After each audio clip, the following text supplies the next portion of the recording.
Pemirsa, harga pangan yang berfluktuasi merupakan hantu bagi perekonomian Indonesia. Ini karena harga pangan berkontribusi sampai 60% terhadap laju inflasi dan 70% terhadap garis kemiskinan. Implikasinya adalah bila pemerintah gagal meredam gejolak harga pangan, maka angka inflasi langsung terdongkrak naik.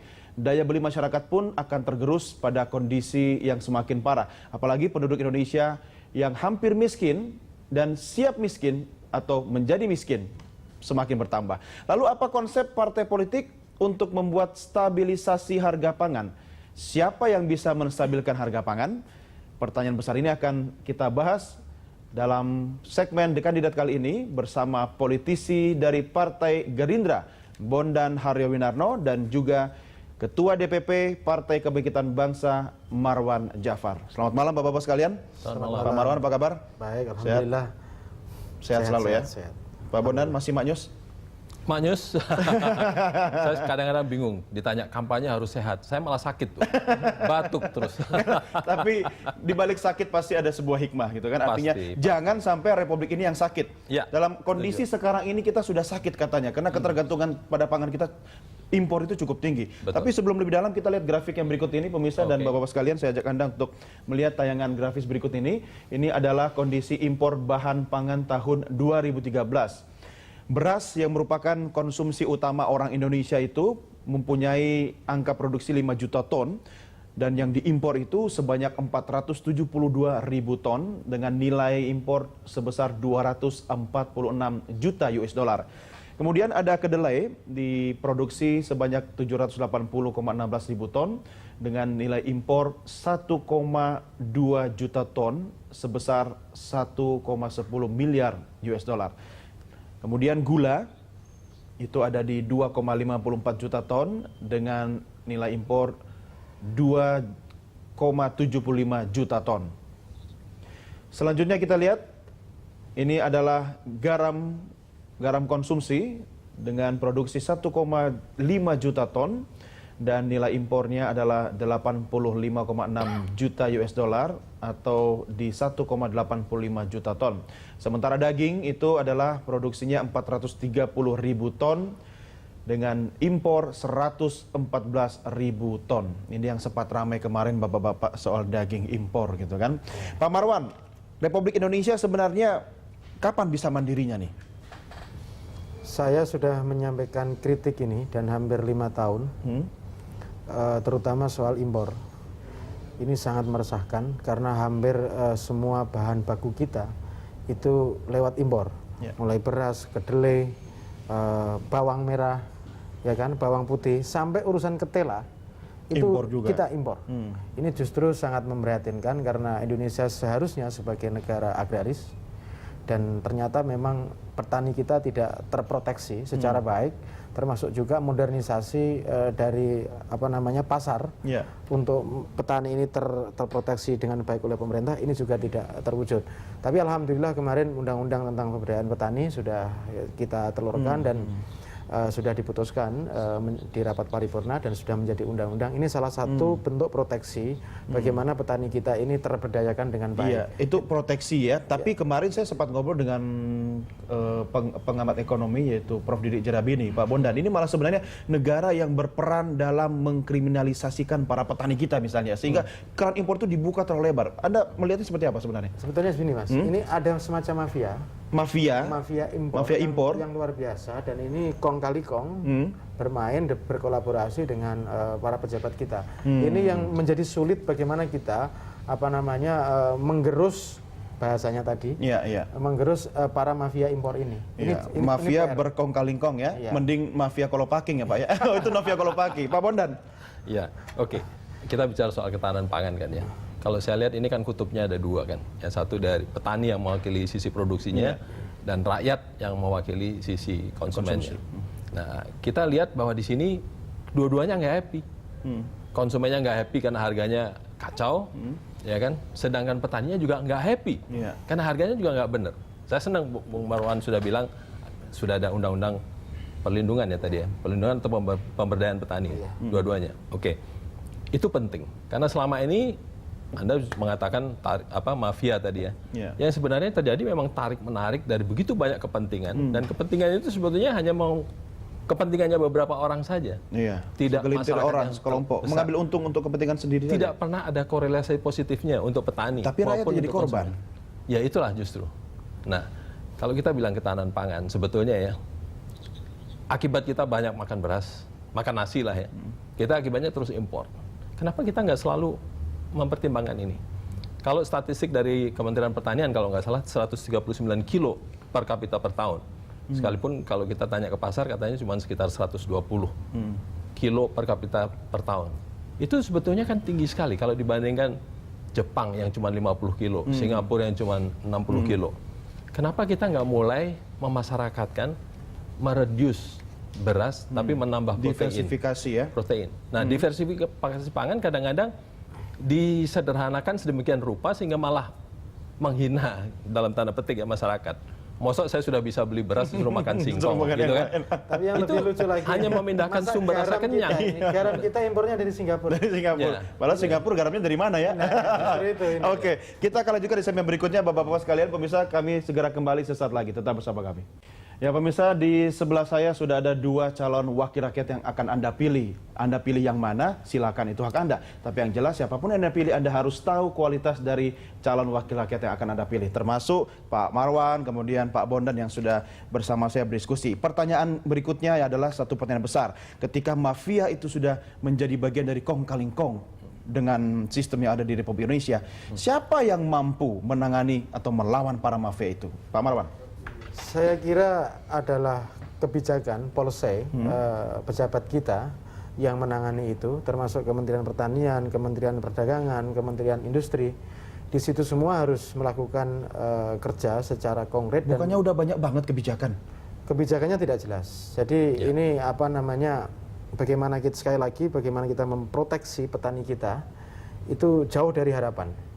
Nah, sehingga petani kita ini sudah melarat, sudah miskin begitu. Makin dimiskinkan lagi. Iya, karena rata-rata mereka menjadi buruh tani, bukan pemilik sawah loh ya, atau pemilik kebun atau nggak heran mereka beralih profesi ya. Iya, jadi sekali lagi bahwa pejabat kita ini belum ada goodwill atau political will yang betul-betul memproteksi petani kita. Nah, oleh karena itu sekali lagi bahwa ini alamat kritiknya justru kepada pemerintah yang seharusnya dia bisa memproteksi itu, termasuk juga membasmi yang namanya mafia itu. Nah, sementara di satu sisi mafia ini kan ada proses saling menguntungkan di antara mereka. Bahkan kalau perlu dibuat impor terus-menerus. Iya, ada selisih. Ada selisih. Jangan-jangan partai politik juga dapat selisihnya itu, Pak. PKB dapat berapa persen, Pak? Saya kira PKB tidak. Enggak, ya? Di dalam sana dan memang tidak di kementerian itu.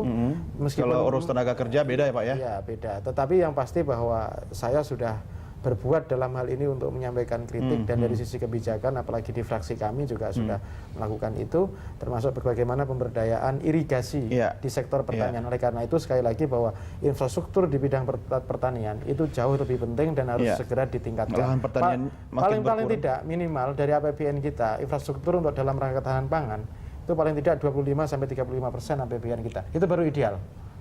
Tapi kalau masih seperti sekarang besar ini, juga ya? Sekarang ini tidak ada prioritas yang dilakukan oleh pemerintah dalam rangka ketahanan pangan, maka itu akan terjadi seperti sekarang ini.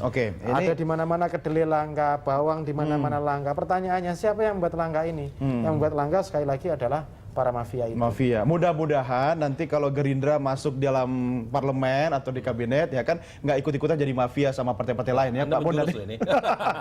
Apa yang bisa dilakukan? Mafia itu muncul kan karena ada satu tata niaga yang tidak ideal. Dan kenapa tata niaga tidak ideal? Karena tidak seimbang antara supply dan demand-nya. Nah, pemikirannya ke hulu dong. Kita kembali ke hulu. Kan di sini kalau Gerindra melihatnya ya, dari satu sisi yang sangat mendasar. Luas lahan per kapita Indonesia itu untuk pertanian hanya 359 meter persegi. Ya. Sedangkan kalau kita lihat ke India saja, itu sudah hampir 4 kali lipatnya, sudah 1.600. Nggak usah kita bandingkan dengan Amerika yang 6.000. Sehingga kalau kita berpikir ke sektor hulu, ya, seperti yang dilakukan oleh Gerindra, kita berpikirnya adalah mencetak lahan sawah baru, mencetak lahan perkebunan baru, ya kan? Karena sekarang ini Kalau saya kembalikan dengan statement saya yang semula, kenapa petani nggak happy? Setiap kali panen, mereka bingung karena hasilnya nggak seperti yang diharapkan. Lalu mau nanam lagi, bingung lagi. Apa yang mau ditanam? Komoditas apa? Karena tadi harga pembelian pemerintah juga nggak jelas. Makanya akhirnya mereka gantung cangkul kan? Iya. Berubah profesi. Anda sudah lihat kemarin sudah ada di koran bagaimana penduduk kota itu sekarang sudah mencapai 54%. Ya. Itu kan ada eksodus dari desa menuju ke kota. Padahal mereka akan menemukan satu kemiskinan baru Di kota, Dan ya. Anda tahu juga bahwa urban poverty, kemiskinan di kota besar lebih parah daripada kemiskinan di desa. Di desa. Nah, Justru kita harus itu kembalikan mereka pentingnya dengan kan, kemarin kita mengembalikan dorong. sektor pertanian ini. Jadi Ya. PKB mendorong sebagai inisiator undang-undang desa itu. Ya, udah beres kan? Sudah, dan ini salah satunya adalah untuk mencegah migrasi dari desa ke Ke kota. kota itu. Ya. Kita berdayakan di perdesaan supaya tidak bondong-bondong ke kota. Iya, iya. Itu Karena salah satu, bukan cuma orangnya yang mindah ke kota, nambah beban kota, kemiskinannya malah Iya, bertambah di kota. bertambah. Kita harus Justru ciptakan itu. ekonomi di kota, di desa. Jadi gula-gula itu disebar kemana-mana gitu Iya, kan, harus- berpusat di desa harus malah. di desa. Kita nggak Justru usah di desa. gula-gula. Karena potensinya sebetulnya di sana yang banyak. Apa Karena itu? Itu tergarap kenyataannya dengan begini, baik. pengkucuran kredit ke desa itu kan kecil sekali. Oke, ini kredit menarik, tapi kita akan bahas di segmen berikutnya ya, Bapak sekalian. Baik, pemirsa tetap bersama kami segera kembali sesaat lagi. Ya pemirsa, terima kasih Anda masih bergabung bersama kami. Apa yang disampaikan oleh dua calon wakil rakyat kita nanti juga akan didiskusikan bersama pengamat pertanian HS Dillon nanti di segmen berikutnya. Tapi saya tertarik tadi Pak Bondan sempat menyindir mengenai kredit gitu kan. Kredit ini kan juga macam-macam sebenarnya. Kredit seperti apa atau formula apa yang paling pantas yang bisa memberikan perlindungan kepada contoh misalnya para petani. Agar begini, hidupnya masih bisa terjamin dan dia bisa mewarisi profesi itu kepada anak cucunya. Bukan berhenti di dia dan dia pindah ke kota. Pertanyaannya apa jadi nih? Formulanya seperti apa? Formulanya. Oke, jadi formula besarnya adalah bagaimana satu, kita arahkan kredit itu ke desa ya untuk produksi pertanian, produksi perkebunan, pertanian, dan kalau itu di pantai berarti untuk nelayan. Oke. Semuanya diarahkan ke situ. Kadang-kadang banyak sekali yang kebijakan yang tidak teratur dan bahkan tumpang tindih. Kalau kita lihat saja, kita ini adalah negeri yang begitu kaya laut, bahkan luas lautnya kan lebih Garis tinggi pantai daripada terpanjang di dunia. darat, iya, daripada daratannya. Tapi coba kita lihat petani-petani, nelayan-nelayan kita. Kadang-kadang mereka pergi ke laut itu tanpa bawa es, karena harga es mahal sekali. Iya. Kenapa harga es mahal? Karena beli esnya aja jauh. Jadi dalam hal ini kalau memang ada kredit, polanya itu harus betul-betul terpadu. Adakanlah pabrik-pabrik es kecil-kecil di semua pelabuhan-pelabuhan Di daerah pantai nelayan. Ya, sehingga orang tidak perlu membeli mahal untuk membuat es batu. Begitu juga di perkebunan, begitu juga di pertanian. Semuanya itu kita perlukan satu formula kredit yang atau kebijakan kredit yang betul-betul mengarah pada produksi pertanian. Kalau kita sekarang bicaranya kembali ke hulu kan, kita harus percaya bahwa produksi kita akan cukup untuk memastikan bahwa bukan hanya kita ketahanan pangan saja. Iya. Apa gunanya kita mengatakan stok cukup kalau sebagian besar stok itu adalah hasil daripada impor. Betul, betul. Ya kan? Jadi harus ada produksi dalam negeri dan produksi dalam negeri itu harus dihitung dong. Iya. Semua produksi itu memerlukan investasi. Nah, investasi itulah yang disediakan dananya melalui Termasuk kredit-kredit. investasi teknologi pertanian misalnya Pak Marwan. Sudah Begini pasti. ya, Prancis itu kan, dia 3 abad sebelumnya memang hampir 100% itu lahan pertanian itu konsumsi dalam negeri. Semakin ke sini, di abad sekarang malah tinggal 25%. Tapi malah hebatnya mereka bisa ekspor gitu kan, dengan lahan yang tinggal 25%. Ya. Apa yang salah dengan manajemen di tanah air kita? Ya banyak yang salah memang. Saking banyak banget. Banyak Sampai nggak sekali bisa yang ngomong salah. kali Ya, ini. susah ngomongnya satu persatu. Tapi Ya. yang penting begini. Benang kusut ya. Saya termasuk yang mengusulkan bagaimana misalnya di sektor pertanian untuk memberdayakan petani kita, lalu kemudian tidak terjerat oleh rentenir, maka dibentuk bank khusus pertanian. Ya. BPR yang selama ini ada di Saya berbasis pedesaan nggak cukup? Saya kira tidak cukup karena betapa luasnya negara kita, betapa banyaknya pengangguran di sektor pertanian ini, maka harus dibentuk bank khusus di bidang pertanian supaya akses permodalan ini menjadi cepat. Iya, iya. Nah, dengan bunga yang tentunya diproteksi oleh pemerintah. Bahkan di Cina ini paling banter cuma 1% lah bunganya itu. Syukur-syukur bisa 0%. Sehingga ini akan menumbuhkan kelas menengah baru. Iya, iya. Kalau begini terus, ini ada jurang yang luar biasa antara kaya dengan miskin. Tetapi kalau dibarengi dengan bank tadi itu, ini ada semacam gairah baru di sektor pertanian. Itu yang pertama. Yang kedua, saya kira soal teknologi. Ini penting juga. teknologi kita memang jauh dari harapan. Iya. Dan sementara anggaran di sektor pertanian juga tidak terlalu signifikan, meskipun juga banyak dikorupsi di sana, kita juga tahu. Iya, oleh, basah kan? Oleh karena itu, sekali lagi bahwa modernisasi di bidang pertanian secara komprehensif, termasuk juga teknologinya, Iya. juga harus diperkuat terus. Tapi anggaran buat kementerian risetnya nggak pernah Kecil. bertambah, Kecil. ya kan? Anggaran Kenapa risetnya tidak kecil. memanfaatkan misalnya gini, Pak Marwan? PKB kan masuk dalam kabinet ini kan, walaupun ngurusi transmigrasi tenaga kerja. Ini kan dua hal yang besar sekali potensinya, transmigran, tenaga kerja. Apa yang bisa diberikan sebagai sebuah rumusan untuk memanfaatkan dua sektor ini sehingga bisa menunjang ketahanan pangan kita? Nah, kalau di sektor transmigrasi misalnya, kita dorong transmigran di daerah-daerah setelah terus-menerus, dan sekarang perlu Anda tahu bahwa transmigran itu sekarang lebih makmur ya, dan banyak yang berhasil, sehingga ini menjadi salah satu upaya sebetulnya untuk meratakan banyak lahan kita yang belum tergarap. Salah satunya adalah lewat transmigrasi itu. Jadi pemberdayaan transmigrasi ini bagaimana memberdayakan lahan-lahan yang sekarang jadi mall, jadi perkantoran, jadi apa, sehingga lahan untuk pertanian kan berkurang. Nah, ini yang berkurang yang belum digarap ini, sebetulnya transmigran ini adalah salah satu potensi untuk menggarap itu. Tapi jangan lupa, Indonesia surganya mall loh. Paling banyak di dunia. Ya, Oke, baik, kita akan lanjutkan. Tapi yang pasti begini ya, benang kusut ini luar biasa dan tidak cukup memang ditangani 1 tahun 2 tahun tidak selesai. Oh iya. Saking tapi kan ini. minimal ada roadmap yang jelas ya. Nah, Dan ini yang harus Anda sampaikan nanti kepada pemirsa kita. Roadmap itu ada, blueprint ada, konsep ada. Cuman Pelaksanaannya. eksekutornya yang masih Kita kurang. akan eksekusi di segmen berikutnya, Bapak-Bapak sekalian. Kami segera kembali sesaat lagi. Pemirsa, kembali kami lanjutkan dialog dengan tajuk Siapa Bisa Stabilkan Harga. Saat ini telah bersama saya pengamat pertanian HS Dilon. Pak Dilon, terima kasih bergabung bersama kami. Sure. Ya, Pak Dilon, apakah bangsa Indonesia bisa keluar sebagai pemenang bukan hanya sebagai bangsa yang memiliki ketahanan pangan, tapi juga kedaulatan pangan, Pak Dilon? Komentar Anda? Tentu bisa. Apa yang bisa dilakukan?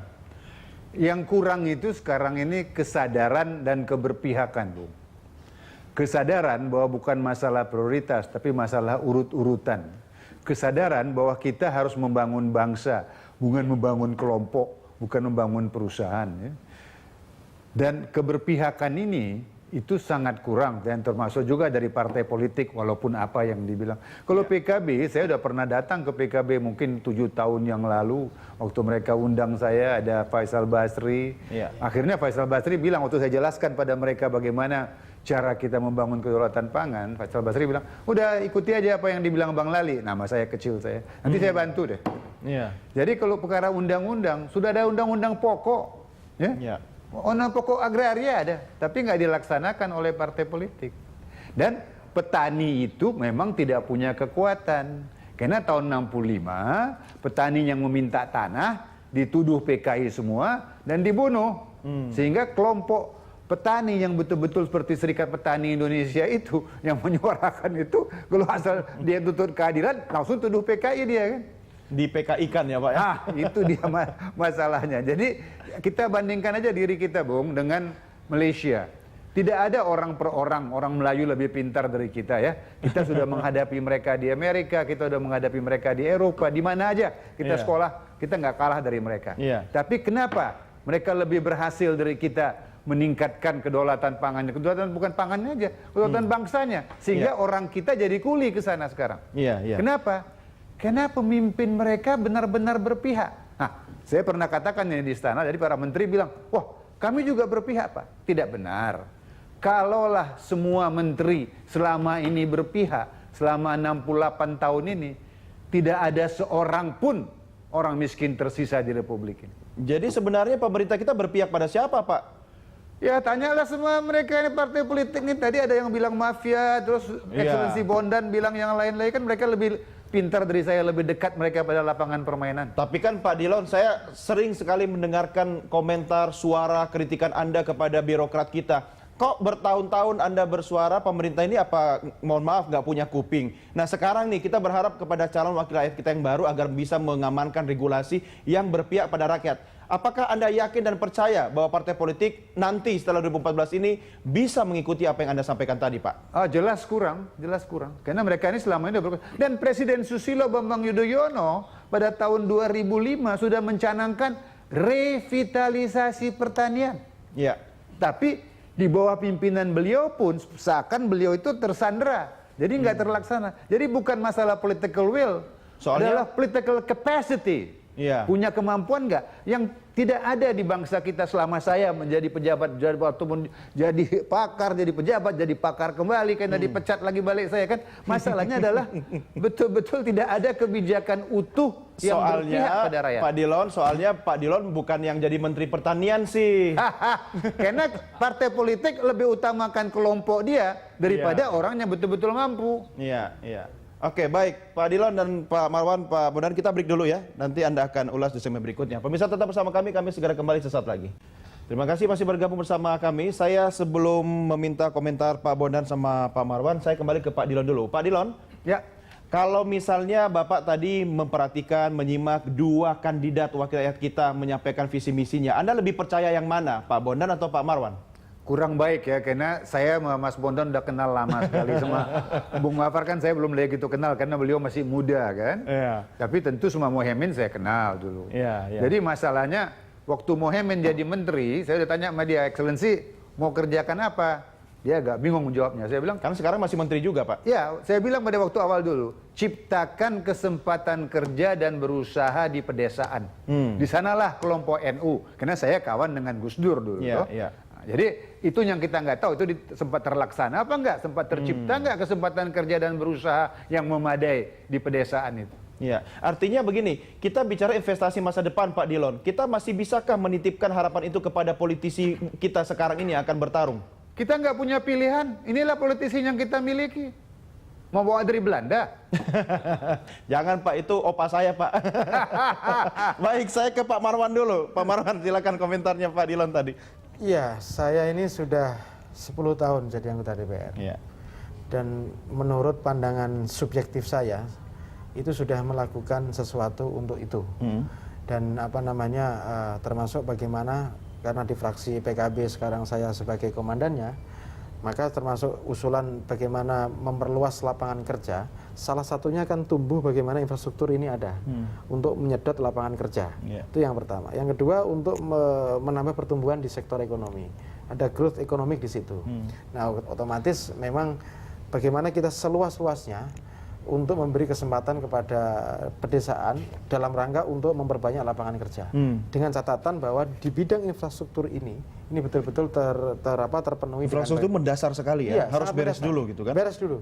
Termasuk juga dalam kerangka untuk kedaulatan dan ketahanan pangan. Di situ sebetulnya salah satu kuncinya. Bagaimana Tapi tadi Pak Marwan 20-30% dari PBN itu gede banget loh. gede. Ya Itu memang. bagaimana dengan sektor lain? Nanti kalau nggak seimbang juga kan nanti bisa ada muncul masalah baru. Nah itu misalnya, ya ini kan soal keberpihakan. Di mana-mana di pemerintah di seluruh dunia ini, memang harus ada keberpihakan tertentu sehingga ini menjadi produk atau menjadi brand yang betul-betul bisa dinikmati oleh rakyat. Oke, artinya ini skala prioritas pemerintah harusnya Iya, ditujukan harus dengan seperti itu. politik anggaran kan? Betul. Tapi kalau 30%, kita malu loh, malu sebetulnya kita ini. Kenapa? Masa kita bangsa yang besar ini punya potensi alam yang luar biasa ini, tapi di mana-mana kita impor, kan malu sebetulnya Iya, sebagai iya. bangsa.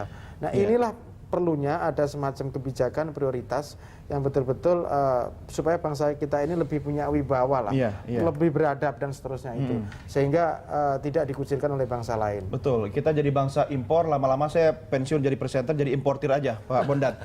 Pak Prabowo pernah memimpin HKTI, Ya. itu sebuah potensi yang besar. Ya. Gerindra belum pernah jadi partai pemerintah. Nah, bagaimana memanfaatkan peluang, tapi belum ada pengalaman? Oke, ini yang saya ingin katakan ya. Tadi saya setuju sekali dengan apa yang dikatakan Excellency Pak Dilon tadi ya. Bahwa kita memerlukan leadership yang berpihak. Berpihak kemana? Nah, Anda sudah lihat di Gerindra kita mempunyai 6 program aksi yang semuanya keberpihakannya adalah pada Wong Cilik ini ya. Anda lihat, misalnya yang pertama itu membangun ekonomi yang kuat, berdaulat, adil, dan makmur. Yang kedua itu tentang melaksanakan ekonomi kerakyatan. Itu jelas. Ya, Fokusnya pro-rakyat. per desa lagi ya. Yang ketiga itu adalah tentang membangun ketahanan pangan antara lain ya. Tapi juga selain ketahanan pangan juga ketahanan energi. Tapi yang juga lebih penting lagi adalah memastikan bahwa sumber daya air kita itu terpreserve, terjaga gitu ya. Iya. Nah, itu semuanya adalah keberpihakan. Itu yang sudah dinyatakan oleh Gerindra bahwa Anda benar sekali kita belum berada di pemerintahan, tapi kalau kita ada di pemerintahan, itulah yang akan dilakukan. Yaitu jelas ada keberpihakan. Dan Pak Dilon tadi juga sudah benar, kita akan menciptakan lapangan pekerjaan yang sebanyak-banyaknya di desa. Karena kalau tidak, berapa ada 9,5 juta kan buruh kita yang migran ke luar negeri dan kita melihat mereka menyabung nyawanya sedemikian rupa, bukan hanya menyabung nasib loh, menyabung nyawa. 3.000 kasus, diantaranya kurang lebih 300. Dan banyak yang pulang tinggal nama. Tapi sebenarnya Pak Bondan gampang saja. Kalau misalnya, kan masing-masing partai ingin jadi partai pemenang. Kalau misalnya tentu. Gerindra menang, Prabowo presiden katanya kan. Harus. Gampang, tujuannya Pak Dillon jadi Menteri Pertanian. Selesai kan? Jadi nggak usah mikir berat-berat gitu. Saya sudah lama menjagokan Pak Dillon itu sebagai Menteri Pertanian ya. Tapi juga ada satu menteri lagi, Menteri Kemiskinan juga bisa. Oh gitu ya. Pak Dillon. Ya Pak, ini kan kita bicara dari tadi tentang ketahanan pangan. Tapi kalau kita lihat pada aturan mainnya, regulasinya, ini sebenarnya kan ketahanan pangan yang penting suplai makanan itu tercukupi gitu kan, tidak ada hal-hal yang mengganggu konsumsi. Kenapa tidak kita berpikir pada bukan saja kepada ketahanan, tapi yaitu tadi kedaulatan? Ya, udah lama saya jelaskan apa bedanya ketahanan dan kedaulatan. Kalau ketahanan itu lebih banyak konsepnya Bank Dunia ya. Artinya yang penting kecukupan pangan. Kita harus pahami bahwa kita membangun bangsa itu adalah kita upayakan supaya petani ini naik kelas. Petani, dan sebetulnya petani kalau di Jawa itu kan kita dusta, nggak ada petani sebetulnya. Yang ada buruh tani itu. Tuh. Betul. Dan kalau tadi pertanyaan Bung, bisa apa enggak? Waktu saya jadi pejabat di Departemen Pertanian, pernah kita berhasil. Kita pernah dalam waktu 1 dasawarsa dari importir beras terbesar di dunia menjadi swasembada beras. Ya.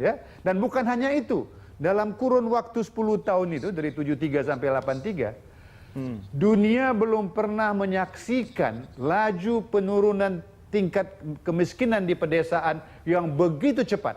Sehingga Presiden Soeharto berbagi mimbar dengan Mitro. Nah, jadi betulnya kita bisa, intinya sederhana, keberpihakan dan konsistensi dan kebijakan yang utuh. Jadi kalau kebijakan di sini ketahanan pangan, tapi kebijakan perdagangannya pro impor, karena orang yang lagi mengimpor itu sudah mewarisi ini dari zaman feodal kolonial nih, Bu. Soalnya Pak Dillon, nanti kalau kita nggak ngimpor, kita nggak dapat selisih, Pak. Nggak ada biaya untuk menggerakkan partai politik, atau misalnya saya pinjam kata-kata Pak Marwan tadi, mafia-mafia itu, Pak. Saya nggak mau ikut nuduh, nanti saya dimasukkan penjara, saya takut nih. Jangan, Pak, jangan. Oke, baik, Pak Dillon, Bapak-Bapak sekali kita break lagi, kita akan kembali di segmen berikutnya. Pemirsa tetap bersama kami segera kembali. Kita lanjutkan diskusi kita pada malam hari ini. Pak Marwan, Anda dapil mana, Pak? Saya daerah pemilihan saya Jawa Tengah 3. Wilayahnya? Meliputi Pati, Rembang, Grobogan, dan Blora. Oke, itu lahan pertanian masih banyak kan di sana? Ya, kan? justru itu. Yang paling penting adalah sekarang ini jangan sampai pemerintah tidak mensubsidi petani kita. Petani kita masih butuh subsidi yang luar biasa. Termasuk subsidi itu salah satu bentuk dukungan pemerintah kepada petani. Karena soal pupuk, soal benih dan lain-lain itu masih memang butuh subsidi. Tanpa itu rasanya sulit. Makanya dari dulu kami di PKB selalu mengatakan bahwa pemerintah harus melakukan subsidi terhadap petani kita. Termasuk salah satunya adalah Bank Khusus Pertanian tadi. Itu salah satu konsep yang betul-betul bukan eksperimental, tapi konsep yang betul-betul yang harus diimplementasikan oleh pemerintah, siapapun pemerintahnya. Tidak hanya wacana bilang untuk berpihak kepada petani loh ya, tapi ini betul-betul terimplementasi dengan baik, ada kebijakan yang jelas, ada blueprint yang jelas, sehingga betul-betul petani kita ini terberdayakan. Betul, kita tidak ingin mendengar wacana saja, Pak, tapi itu kan bagian dari visi kan, Pak? Bayangkan misalnya, kalau bahari kita ini terkelola dengan baik, 80% sampai 25% itu bisa menyumbang APBN kita. Ini tapi ternyata ya nelayan kita belum masih seperti ini, masyarakat pesisir kita masih belum terberdayakan. Sementara undang-undang dalam rangka untuk memberdayakan nelayan kita antar pulau sampai hari ini juga belum terselesaikan dengan baik. Pak Marwan, kalau Anda nanti masuk Senayan lagi, apa yang bisa Anda sampaikan pada masyarakat kita? Visi apa sehingga mampu membuat Indonesia bisa bukan cuma ketahanan pangan tapi juga berdaulat atas pangan kita? Saya tidak memberi janji, tapi sudah memberi bukti bahwa salah satu yang sudah saya lakukan adalah mendorong bagaimana di bidang infrastruktur, khususnya di bidang pertanian, itu betul-betul berjalan dengan baik. Karena salah satu alatnya, tolak ukurnya adalah pembangunan infrastruktur di bidang pertanian, di bidang kelautan, di bidang bahari, dan seterusnya itu. Sehingga masyarakat kita yang betul-betul membutuhkan bisa termotivasi dengan adanya pembangunan infrastruktur di bidang itu dengan baik. Oke. Dan bukan janji, saya sudah memberi bukti bagaimana pelabuhan-pelabuhan di daerah pemilihan saya itu sekarang tergarap dengan baik. Lalu kemudian irigasi apalagi melalui inisiator sebagai inisiator undang-undang pedesaan itu salah satunya adalah bagaimana memberdayakan petani kita. Saya yakin seyakin-yakinnya bahwa tahun 2015 yang akan datang nanti, begitu undang-undang ini berlaku, kepresnya sudah selesai, rakyat kita di pedesaan akan terberdayakan dengan baik. Karena memang sekali lagi bahwa undang-undang ini adalah inisiator utamanya adalah PKB. Oke, baik. Pak Bondan, dapil berapa Pak? Dapil DKI 2 itu DKI mencakup 2. Jakarta Pusat, Jakarta Selatan dan luar negeri. Wah, itu berat itu saingannya Pak. Berat, tapi karena itu kita harus berjuang. Iya, kan Gerindra tadi sudah saya katakan, ini peluang ya, tapi sekaligus juga harus ada visi yang bisa Anda berikan kepada masyarakat kita. Apa yang bisa Anda sampaikan kepada publik? Ya, sudah jelas ya. Tadi saya mengambil lagi apa yang tadi dikatakan oleh Pak Dilon ya, bahwa program-program 6 program aksinya Gerindra ini adalah blueprint-nya, dan ini dicetak kecil kan, itu bukunya kecil, tapi bukunya juga lebih tebal lagi. Itu adalah merupakan satu blueprint, merupakan strategi yang akan diterapkan oleh Gerindra kalau kita memenangi pemilu ini. Oke, terkait jadi, khusus untuk ketahanan atau kedaulatan pangan, apa yang bisa banyak dilakukan? sekali di sini. Tadi sudah saya kemukakan sebagian. Kita harus kembali ke hulu. Ya, kita kembali ke hulu, dan apa yang dikatakan Pak Dilon tadi benar sekali, bahwa kita harus mengangkat derajatnya para petani ini. Tadi saya mengungkapkannya secara lebih simplistis. Kita harus membuat petani happy, ya kan? Kelihatannya kedengarannya simple ya, membuat petani happy, tapi itu sebetulnya adalah merupakan sumber dari ketahanan pangan kita. Kita harus meningkatkan produksi. Siapa yang melakukan produksi? Petani. Bikin istri happy aja susah Pak, gimana bikin petani happy Pak? Karena itu kita perlukan leadership. Tadi Anda mengatakan kepemimpinan. Pemimpin perlu mendengar. Benar, pemimpin perlu dengar. Tapi pemimpin perlu dengar itu adalah pemimpin yang punya strategi dan bisa memastikan bahwa strategi itu jalan. Oke, nah, baik. itu yang akan diperjuangkan oleh Gerindra. Baik. Mudah-mudahan ini semua bisa terwujud ketika Anda berdua sudah masuk ke gedung parlemen di Senayan. Dan apa kata Pak Dilon terhadap yang disampaikan oleh dua calon wakil kita tadi? Pak Dilon, kalau Pak Marwan fokus pada misalnya bank petani, kemudian kalau Pak Bondan kita mulai dari hulu ya, infrastruktur ya. Pak Dilon, komentar Anda Pak? Ya, bagus. Yang paling penting sebetulnya manusianya ya. Yang kita bangun dalam kehidupan kita ini, kita bangun bangsa ya. Dan bangsa ini terbangun dari manusia-manusianya. Jadi kalau mereka kita bantu bangun, nggak boleh sombong bahwa kita bangun mereka, kita membantu bangun mereka, maka itu adalah pendidikan, pelatihan. Kalau di Jawa ini ya, kuli kenceng itu harus punya aset dia, baru dia didengar. Jadi kalau menurut saya, yang beda dengan Bank Dunia, yang paling penting itu adalah mereka diberikan lahan. Jadi ada aset. Aset sekarang bukan hanya lahan, juga pengetahuan, juga tadi yang dikatakan kredit. Setelah mereka punya aset, barulah mereka punya suara, punya voice, mereka bisa memperjuangkan haknya. Baru mereka memiliki akses.